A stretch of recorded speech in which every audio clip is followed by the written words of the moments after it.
hakuna mtu asiye na kitu kinachoweza kusababisha muujiza. Kila mtu ana kitu kinachoweza kusababisha muujiza. Kitabu cha Ufunuo sura ya 2 mstari wa 8 na ule wa 9. Kwa malaika wa kanisa lililoko Smirna andika, haya ndiyo anenaye yeye aliye wa kwanza na wa mwisho, aliyekuwa amekufa kisha akawa hai. Naijua ziki yako na umaskini wako, lakini utajiri. Yesu analiambia hili kanisa, ninajua ziki yenu, ninajua umaskini wenu, ndivyo mtazamo wenu ulivyo, lakini nyinyi ni matajiri. Kuna vitu mnavyo, shida hamjaelewa kile mlichonacho. Watu wanaonekana katika ziki, watu wanaonekana katika umaskini, lakini Yesu anasema nyinyi ni matajiri. Kwa nini anawaambia ni matajiri? Walikuwa na vitu.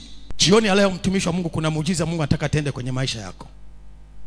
Kuna kitu Roho Mtakatifu anataka tende, muujiza kwenye maisha yako.